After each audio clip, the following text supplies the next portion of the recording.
Well, we've made it through the spooky season, and as much as we are all sad, of course, that Halloween is over, we do still have plenty of great books to talk about as we embark upon Thanksgiving, Christmas, and of course the New Year. So, let's go ahead and check out some of them.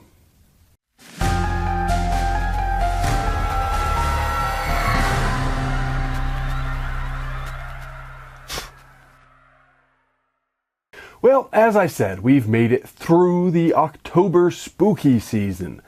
That's always the craziest, busiest season of the year for me, and this year was no exception. It even extended to the day after Halloween, when I'd usually have a chance to sleep it all off, but instead just kept right on plugging along with more lectures and events. But now that I have had a couple of days to relax and reset and refocus myself, it's time for our monthly book review video, in which I tell you about all the books I read last month. And I did have a pretty good October, so I think there are going to be some of interest to you in here. As always, of course, I skew toward the horror genre, appropriately enough, this being a horror channel after all. But there are always some other eclectic titles mixed in as well, and this month is no exception. And of course, I have purchase links right down there in the What's It for you if you want to get copies of any of these for yourselves, which I think you'll want to because I have some really good ones lined up for you. But without further ado, let's just go ahead and get right to it. The first book I read this month was a selection for a book club, of which I'm a member, and it's called We Used to Live Here by Marcus Cleaver. I believe I'm pronouncing that last name correctly.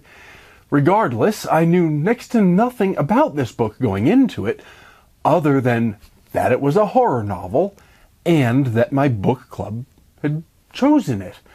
That's neither a point in favor of or against the book itself, I just didn't happen to know about it. But it does become relevant in a moment because my lack of background knowledge shaped a little bit how I approached it.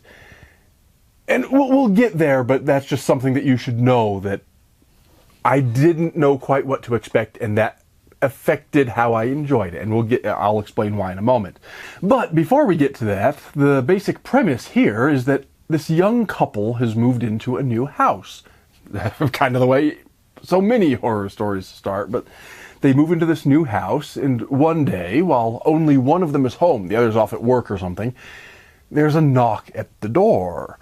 This strange family is there, these people that the couple don't know, and they say they used to live in the house, and they just want to look around and show the children around, the father's childhood home.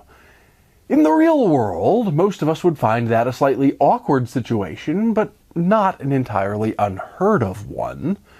People do that sort of thing, although usually I think they look the people up and send a letter in advance or something instead of just showing up randomly.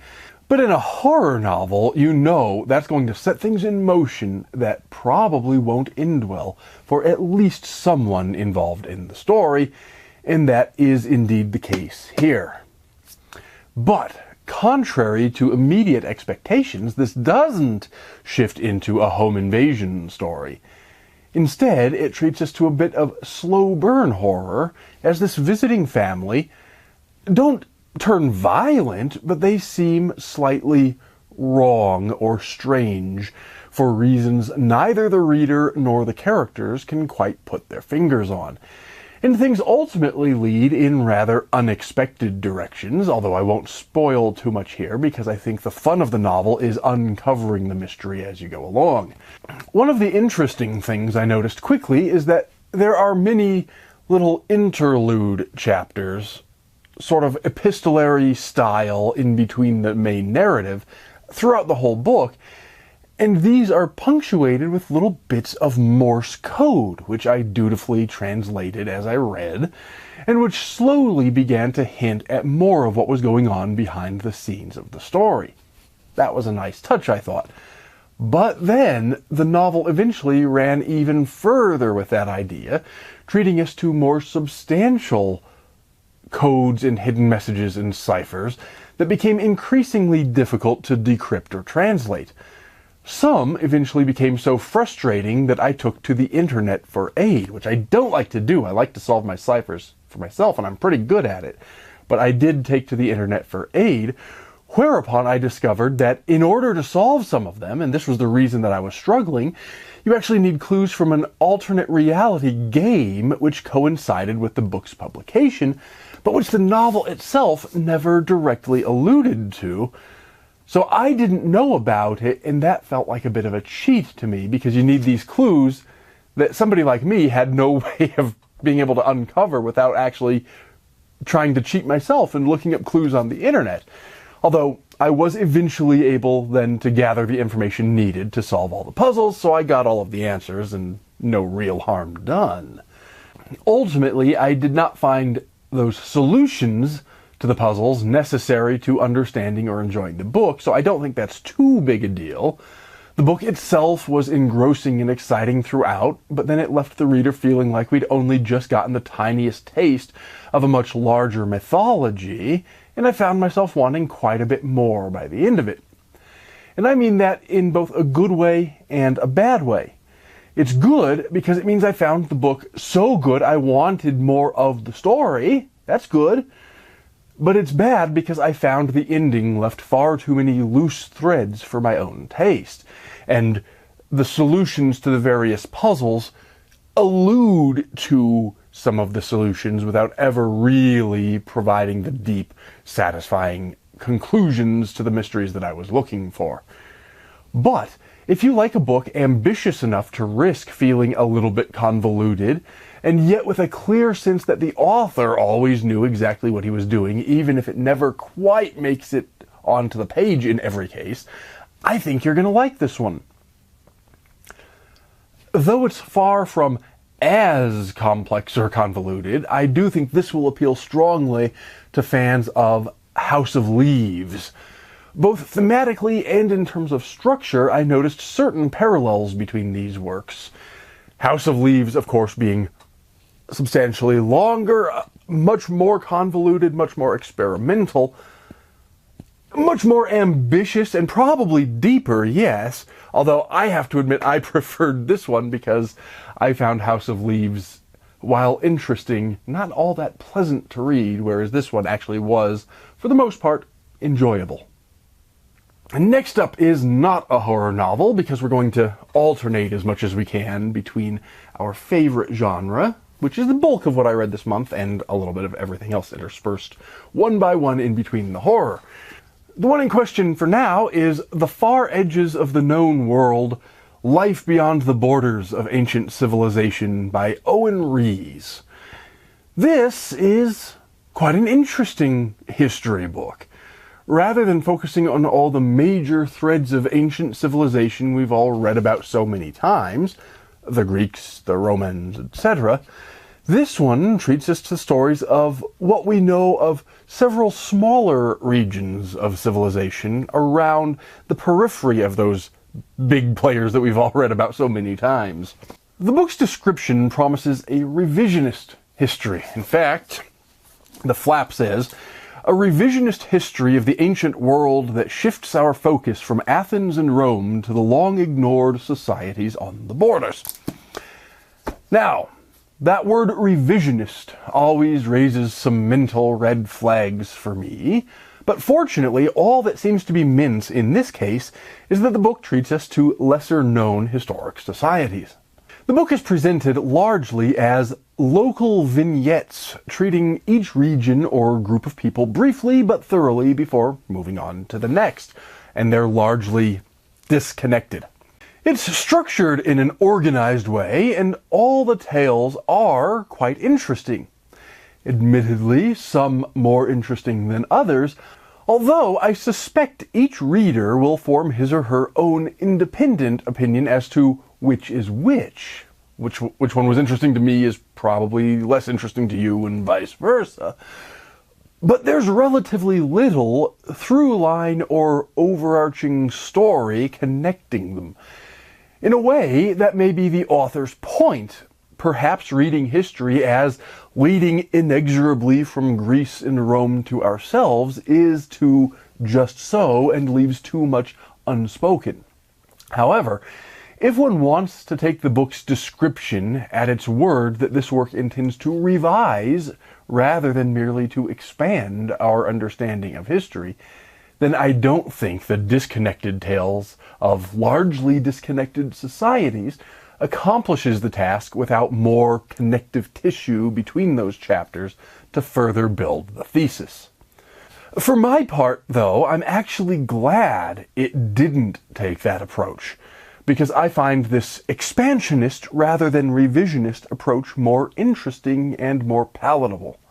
It's clearly well researched, and indeed readers hoping to do further reading on their own will find it thoroughly documented. Further, though the tone is semi-academic, the language is accessible to a wide variety of readers, and the author writes with clear passion for his subject. Visually inclined readers will also appreciate several useful maps and full-color insert pages with photographs of some of the locations, ruins, or artifacts under discussion in the main text. This one kind of came out of nowhere for me. I received it for purposes of writing a review, but it was something of a pleasant surprise. Next up, returning, of course, to our favorite genre. I did say I was going to try to alternate to the extent able. Anyway, next up is one that I've already discussed a bit on this channel before, and that's Where the Pretty Things Rot by Henry Snyder, one of my publishing house's, Polymath Press's, own recent publications. As you know, I don't technically review books I've published on here because it seems kind of inappropriate. It especially seems inappropriate when I'm talking about ones that I've written, which isn't the case here, but I did publish this one. However, I do mention all the books I read to create a complete, or at least nearly complete, record of my reading. And I also want to mention these books in the month in which they're released. I mean, I've read this many times now, but I include it this month. Because even though I might not review these books the same way as the others, I genuinely do strongly believe in the quality of anything and everything that I'm willing to put my company's logo on. This one, in case you missed my previous announcement video in which I discussed it in depth, is a collection of 16 wonderful horror stories that, I think, really show off the author's range. For instance, there are a couple sort of quiet and creepy ones, and a couple violent and gory ones, and everything in between. Obviously, both my reading habits and my publications are somewhat eclectic, but equally obvious, this being a horror channel, is that I love a good horror story. And if that's what you're looking for, you really can't go wrong with this one. And just to be a little bit self-serving, I'll also mention that if you happen to like or collect autograph books, I have signed copies of this one available at polymathpress.com, link down in the what's it. And now, once again stepping away from horror for just a moment, although I'll be brief about this one, because honestly this is one of the most... I warned you this was going to be an eclectic mix, and well, this is probably the most eclectic of them all, because my next book was The Essential Guide to Passing the California Seismic Principles Exam by Jacob Petro. Now, I'm not a civil engineer or an architect. I don't live in California, thank God, and I have no interest in taking this exam, so why in the world would I read this book? Honestly, because I happened across a copy of it, and I wanted to learn something about seismic principles. Rather than being about seismology per se, though, it's a lot more focused on architectural principles for making buildings resistant to seismic events. For those people who are about to take this exam, the book is quite a useful companion. Rather than being just a study guide with lists of practice questions, though it does have plenty of those, ranging in both subject matter and difficulty across the whole spectrum of the subject, instead of just being that list of questions, this walks the reader through the principles and equations needed to both solve and to understand those problems at a reasonably deep level, requiring only prerequisite background knowledge in engineering and mathematics that anyone about to consider sitting for this exam must already possess by virtue of prior degrees and exams they must have acquired first. The book itself is well laid out, full of illustrative photographs and illustrations that genuinely do aid in understanding. Each chapter is followed with a useful selection of practice problems, which are themselves followed by a complete answer key with detailed solutions and explanations. This book really sets the reader up to understand the material and to pass the exam, with only one omission that I would like to mention. It doesn't have much about the experience of taking the exam itself. It only briefly mentions the overall format and offers scant information about things like time management or test-taking advice. One might argue that people who've reached this level in their careers ought to already be ready for that sort of thing, having sat for many exams in a variety of formats before, and that's true. But I still think a book like this could have benefited from one additional chapter on the topic. But for those of us who wanted to learn about the seismic principles themselves, I found the book of mixed usefulness. It does assume quite a bit of prerequisite knowledge that might turn off most readers.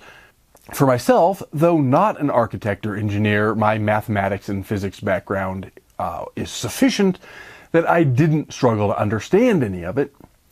But while I hoped to learn a bit more of seismology itself, this ended up being focused pretty much exclusively on architectural principles that were interesting enough, but not quite what I was personally after.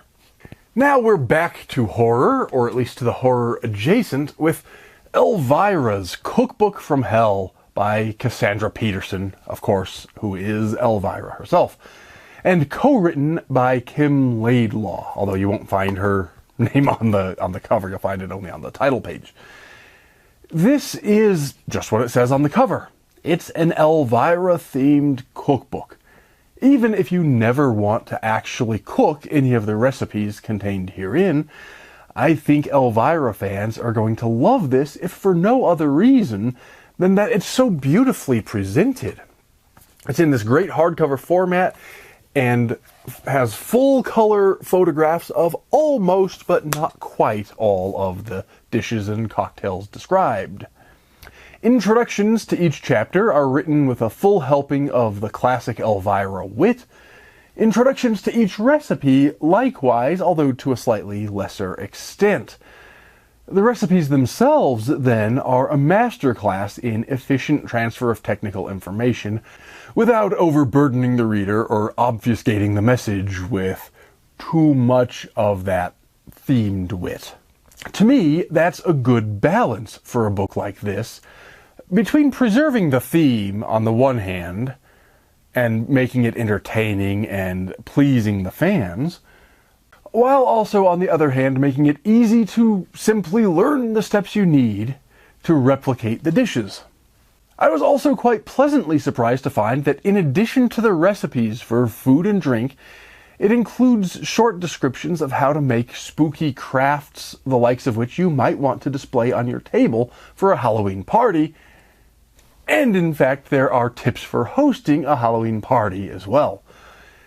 It does skew a little toward favoring hors d'oeuvres, finger foods, snacks, munchies, cocktails, and the like, but full entrees and a few desserts are also well represented in certain chapters. The recipes themselves are mostly quite good, if not always to my own taste, but which cookbook could boast a 100% match with any given reader's preferences. So the fact that a couple recipes aren't to my taste is not really a strong negative point. However, because many of the recipes are themed to go with a visual presentation rather than just for flavor or sort of a standard culinary arts plating kind of a presentation, I have to admit that if you ever hope to make yours come out looking as good and as spooky as the ones in the photographs, it's going to take quite a bit of practice.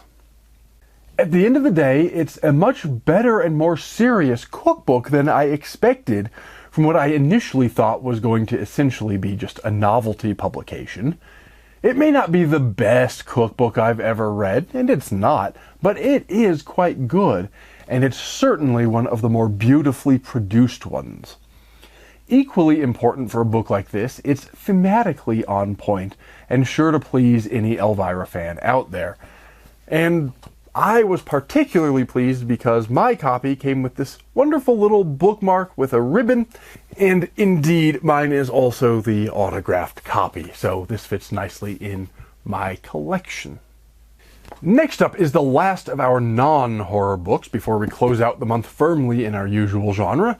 But though it may not be of the horror genre, I think the one I read next was a great one, worthy of a lot of discussion, because it was St. Augustine's Confessions. Now, this is one of those books it's almost impossible to review in brief, except to simply say that you really need to read it.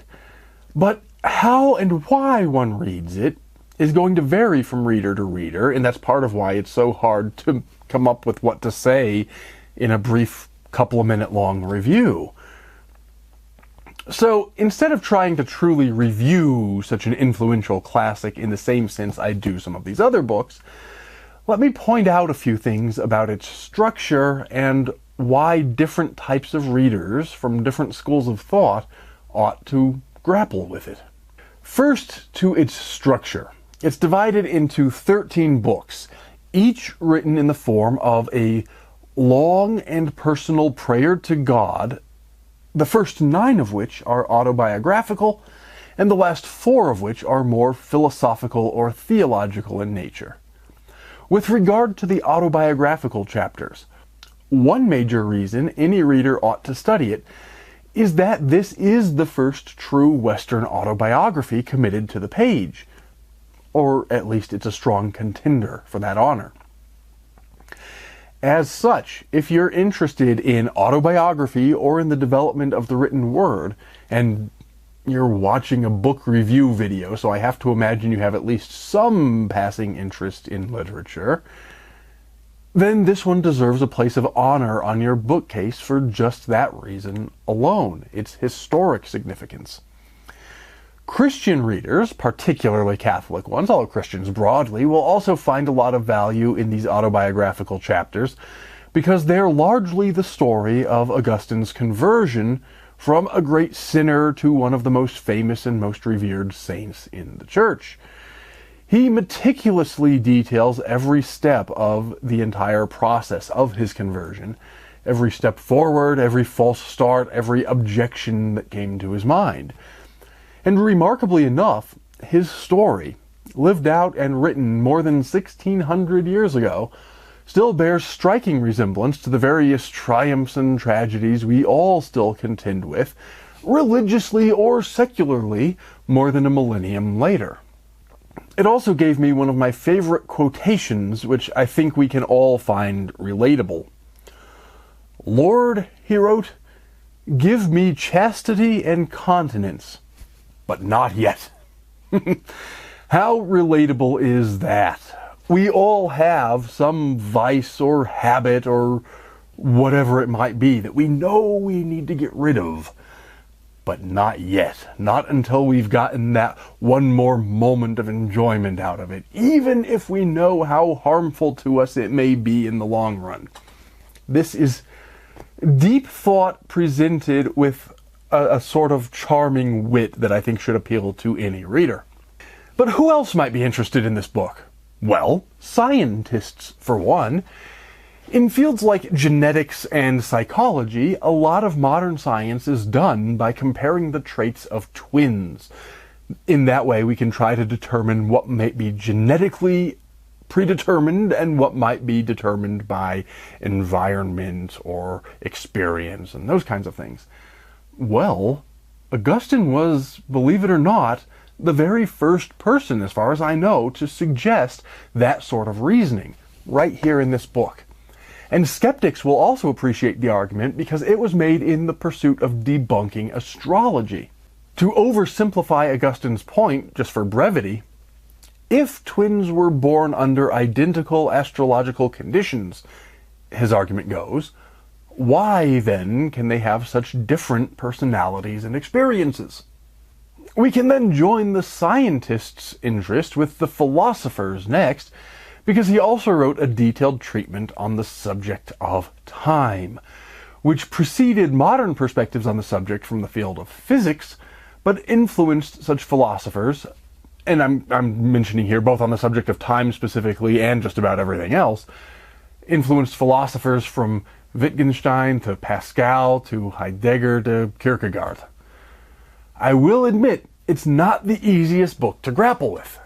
And that's nothing to do with style, really. As I mentioned, stylistically, it's charming, it's readable, it's approachable.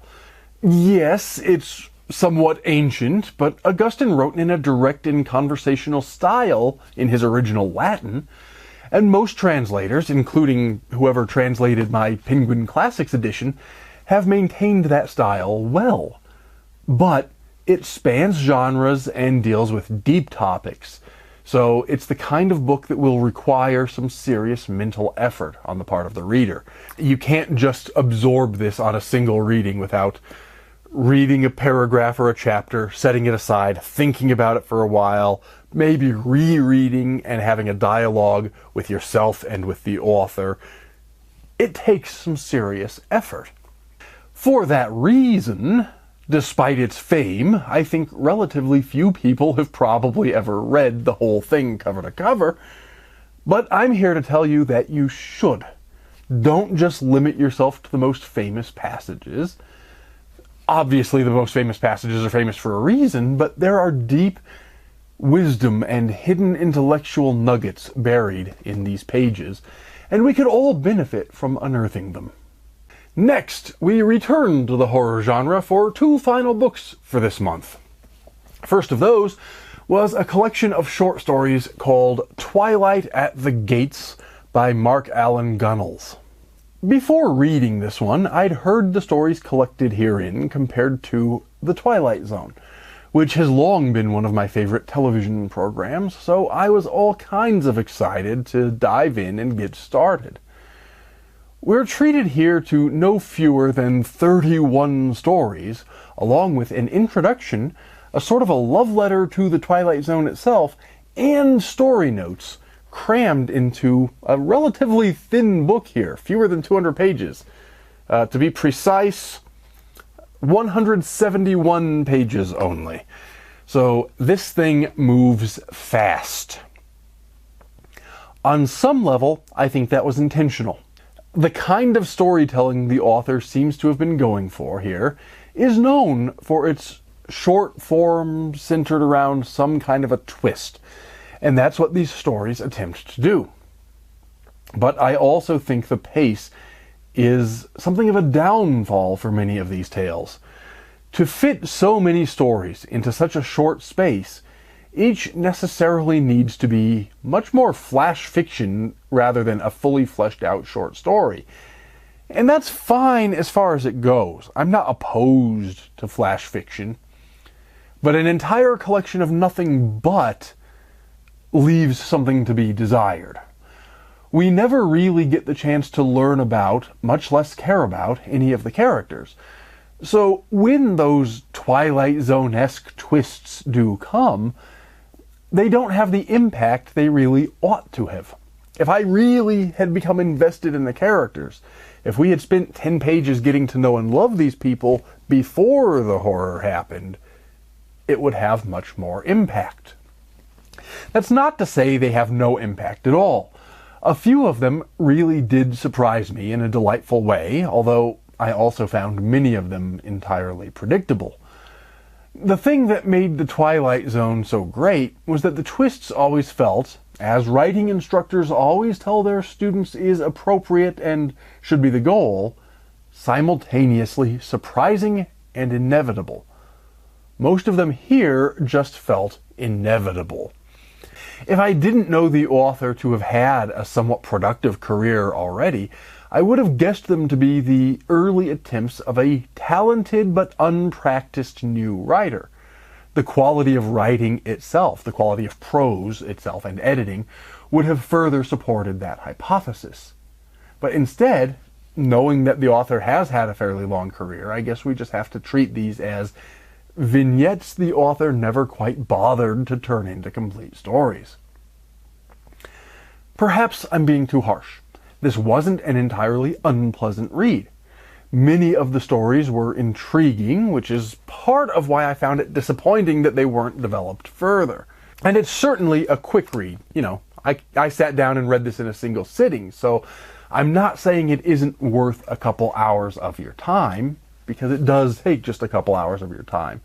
But as much as it was an enjoyable read from time to time, I also just unfortunately found it to be a forgettable read. And that brings us to our final book of the month, Stephen King's Danse Macabre. The description, at least on my edition of the book, calls this a personal tour of the horror genre. Ostensibly a history of the genre's most recent few decades, as of the book's initial publication in the early 1980s, this is really more of a personal musing on the part of the author about which books and movies most influenced the genre, which is to say, which most influenced Stephen King, to be perfectly honest, how and why people found them scary, and so forth. It's an odd sort of a book, to be sure. As a fan of horror, history, and the history of horror specifically, I really should have loved this book. But it exists in a kind of no man's land. Those who just enjoy horror for fun will find it entirely too dry and academic to enjoy, even despite the author's near constant and often failed, to be honest, attempts at humorous asides. But on the other hand, academics or even serious scholars of the genre, and even sort of amateur scholars of the genre who just happen to be well-read, will find it far too superficial to really be useful. Yes, King does tell us why certain ideas in literature and cinema have stuck with us and haunted our nightmares for so long. Often, he's even right about the reasons. But he never really tells us anything serious students of the genre didn't already know. Most of us have had these thoughts ourselves, and even if we didn't come up with them independently, we've read them before. By all means, the book should be credited with its fairly exhaustive listing of horror works released between 1950 and 1980. Yes, I can criticize a book for being so limited in scope to just those decades when trying to present a history of the genre, but I can't criticize too harshly because that's just what it set out to be. It never promised to take us all the way back to the genre's roots, except in the occasional aside or little remark pointing back to deeper history. It only set out to talk about those 30 years, and so while I don't understand that limitation, I don't understand why the author would so limit himself, that's what it set out to be, and that's what it does. And so, if you're looking to educate yourself about what horrors graced the page and screen during that period, it will serve you well. But for that, you could just as easily read the book's couple of pages of appendices at the back, which list the most important works under consideration. The rest of the text, the body of the text, unfortunately, ends up feeling far too self-indulgent. The author's asides distract from the history to ramble on about his personal thoughts and opinions about the genre without adding anything to the overall discussion. And though all of us have to acknowledge King's own massive contributions to the genre during the period in question, including some of my very favorite works, to be honest, even acknowledging that, the number of times he pauses the discussion to reference his own work borders on the egotistical and is certainly, at the very least, untoward. I've been meaning to read this one for years because A History of Horror is right up my alley. Alas, I was unfortunately disappointed, especially now that it's several decades out of date, even with updated introductions added to some editions. It's skippable by all but the most devoted King completists. And so there we have it, a nice little collection of 8 books for this October. Of course, this being the beginning of November, the November reading has already begun, and I can guarantee you're going to be interested in some of those. So be sure you subscribe and ring that bell so you don't miss out on that or any of my other videos. While you're at it, go ahead and give me the thumbs up and leave a comment, and you will have my eternal gratitude for the support, especially if you share my videos with friends, family, acquaintances, I don't know, append them to your letters to your congressman, whatever you can do to get the word out. It's all very much appreciated. Don't forget you can find purchase links to all of these books, as well as information about all of my projects right down there in the What's It. And of course, as always, take care and stay scared.